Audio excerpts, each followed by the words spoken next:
사람들은 만나보면 참 피곤하다는 얘기를 많이 합니다. 요즘은 아이들도 피곤하다 그런 얘기합니다. 어떤 목사님이 자기가 겪은 얘기를 하면서 그런 얘기 하더라고요. 자신이 남대문 시장에서 1년간 아르바이트를 했는데 그곳이 수입품을 취급하는 곳이었습니다. 언제부터 나가냐면 새벽 1시부터 장사를 시작해서 오후 6시 되면 장사가 거의 끝나갑니다. 근데 그때 되면 물건을 팔려는 사람들, 또 물건을 살려는 사람들, 그 새벽에 사람들이 전국에서 올라와서 물건을 사갖고 가고 그런답니다.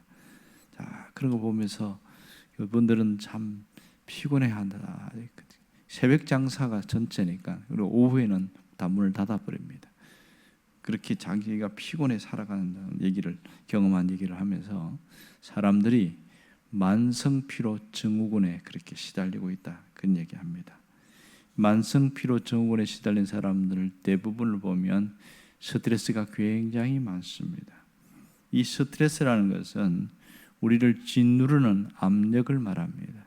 그러니까 삶의 무게가 강하게 짓누르니까 이게 못 견디면 꼭 병으로 오는 경우가 많습니다. 그래서 중병에 걸리게 되어지는데 우리가 병 중에 가장 무섭게 느끼는 게 암입니다. 암의 위력은 너무너무 크지요. 의사들이 하는 말을 보면 음식 때문에 암에 걸리는 경우보다 스트레스로 암에 걸리는 경우가 훨씬 많다, 그런 얘기를 합니다. 자신이 감당할 분량을 넘어선 그런 일에 눌려서 못 견뎌서 그렇게 힘들어합니다. 삶의 무게가 너무 힘이 드는 것이죠. 그래서 늘 지치고 넘어지고 자빠지고 뭐 그런 삶을 살아갑니다. 만일 지치지 않고 살아갈 수 있는 뭔가가 있다면 우리는 그것을 찾아서 나갈 겁니다. 전혀 또 다른 삶을 살아갈 수 있는 힘을 얻게 되겠지요. 오늘 성경에 보면 우리가 그 비결이 무엇인지를 정확하게 보여줍니다. 29절에 보면 피곤한 자에게 능력을 주시며 무능한 자에게 힘을 더하시나니. 자, 여기 보면 하나님은 피곤한 자에게 능력을 주신다, 이렇게 말합니다. 하나님이 우리 인생에 피곤한 자에게 힘을 공급해 주신다는 것이지요.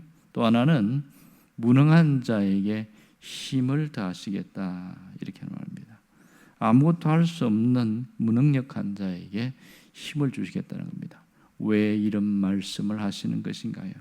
오늘 이 본문의 배경을 보면 이사야가 이 말을 할 때에는 이미 앞으로 100년, 150년 후에 일어날 일에 대하여 그 얘기하고 있습니다. 바로 바벨론 포로 귀환 사건을 예언한 내용이라고 할 수 있겠지요.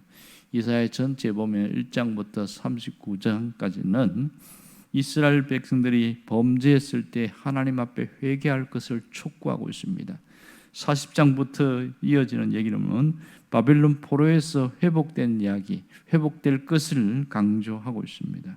그런데 그 당시에 이스라엘 백성들이 무슨 얘기를 하냐? 하나님에 대해서 상당한 불평과 불만이 많다는 거예요. 두 가지입니다. 하나는 피폐한 상황에 처한 현실 때문에 하나님께서 관심도 두지 않고 있다, 이렇게 말한다는 거예요. 그것이 27절인데 내 길은 여호와께 숨겨졌으며, 그렇게 말한다는 겁니다. 이 말은 문제 해결의 길, 환난에서 벗어나는 길, 질병에서 치유되는 길, 가난에서 해결되는 길, 부채에서 해방되는 그 길, 이 길을 하나님이 알시면서도 관심도 두고 있지 않다, 뭐 이런 얘기겠죠. 그 다음에 두 번째 불평불만은 나의 원통함을 외면하고 있다, 이렇게 말합니다. 27절 하반절에 보면 내 송사는 하나님께 벗어났으며, 그랬습니다. 송사라는 것은 정당한 권리를 말하고 벗어났다는 것은 없어졌다는 걸 말합니다. 내가 누려야 할 정당한 권리가 짓밟혔다, 없어졌다, 그런 얘기를 하는 거예요. 그런데도 하나님이 거기에 대해서 아무런 반응을 하고 있지 않다는, 그래서 불평불만이 크다, 그런 얘기를 하고 있어요. 정말 그런가 하는 겁니다. 사실 하나님은 그런 분이 아닌 것이지요. 그들이 몰라서 그렇게 하나님이 그렇다고 생각한 것이지 이것은 오해에서 비롯됐습니다. 그래서 오늘 29절에 뭐라고 그러냐면 하나님은 피곤한 자에게 능력을 주시고 무능한 자에게 힘을 더하시는 분이시지 하나님이 그들을 외면하거나 그들을 아주 무시하거나 관심도 두지 않고 있다. 절대 그렇게 하나님이 하지 않는다는 겁니다. 하나님이 힘을 주시는데 그럼 누구에게 힘을 주시느냐? 딱 그 부분을 이야기하는데 그것이 바로 31절입니다. 누구에게 하나님 힘을 주시느냐? 여호와를 앙망하는 자에게 하나님이 힘을 주시더라 이 얘기합니다. 여호와를 앙망한다. 이 앙망이라는 단어가 참 중요합니다. 앙망이라는 단어는 바라본다는 뜻이고 기다린다는 뜻입니다. 두 가지 의미가 동시에 있습니다. 오직 여호와를 앙망하는 자는 힘을 얻는 비결, 힘을 얻는 능력은 바로 하나님을 앙망하는 데 있다. 그러면 하나님이 새 힘을 주신다 이 얘기합니다. 자, 여기서 하나님을 앙망한다는 것은 시선을 고정하는 것이지요. 하나님께 시선을 고정하는 것을 말합니다. 그러면서 무슨 얘기하냐면 독수리 이야기를 하고 있어요. 오직 여호와를 앙망하는 자는 독수리가 날개치며 올라가는 것 같을 것이요. 이렇게 이야기했어요. 왜 갑자기 독수리를 언급하느냐는 거예요. 독수리를 언급하는 이유는 그 비상하는 힘 때문에 그렇습니다. 확 차고 올라가기 때문에 그래요. 그러면 독수리가 비상하는 힘, 날개 때문에 그런가? 그것이 아니라 차고 올라갔을 높이 올라갔을 때에 독수리가 무엇을 보고 있냐? 시야 때문에 그렇습니다. 독수리에게 중요한 것은 눈입니다. 날개가 있어서 그렇게 중요하지 보이지만 실상은 독수리가 높이 올라갔을 때 어디를 보고 있냐, 무엇을 보고 있냐, 이것이 중요하다는 거죠. 그것 때문에 독수리가 날개치며 올라감 같을 것이라고 이렇게 하고 있습니다. 우리는 날개치며 올라가는 것에 초점이 맞춰 있지만 성경의 본문은 올라갔을 때에 무엇을 보고 있는가, 거기에 더 초점을 맞추고 있습니다.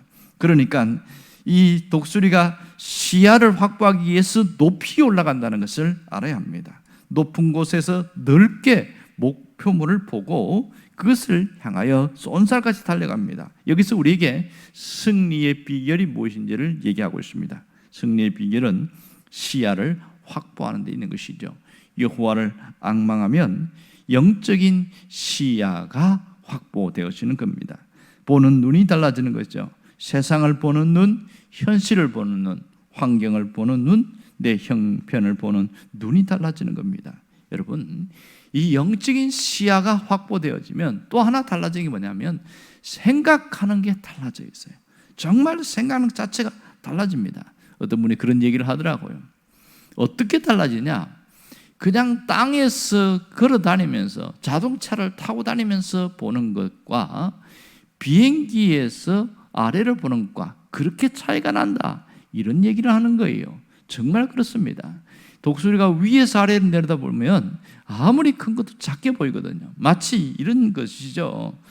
우리가 현실의 땅에서 걸어 다닐 때는 엄청나게 큰 것이 저 하늘의 위에서 보면 아주 작게 보입니다. 내가 감당하는 문제가 엄청나게 큰 문제로 느껴지는 것이 이렇게 독수리가 날개치며 올라가는 것 같아 쭉 올라가서 보면 작은 문제로 보이는 거죠. 왜 그래요? 하나님이 함께하기 때문에 그렇습니다. 우리가 해야 할 일은 분명하지요. 여호와를 앙망하는 겁니다. 하나님께 시선을 고정하는 게 대단히 중요합니다. 그러면 하나님께서 새 일을 행하시겠다, 그 말씀을 합니다. 정말 중요한 것은 우리가 이 장애물을 뚫고 이겨나가는 비결은 하나님을 앙망하는 데 있습니다. 여러분, 하나님께서 앙망하는 자는 하나님께서 무슨 일을 하셔요? 그를 반드시 하나님이 회복시킨다는 겁니다. 우리가 믿음의 날개를 펴서 올라가는 게 대단히 중요한 것이죠. 올라가면 하나님이 역사하십니다.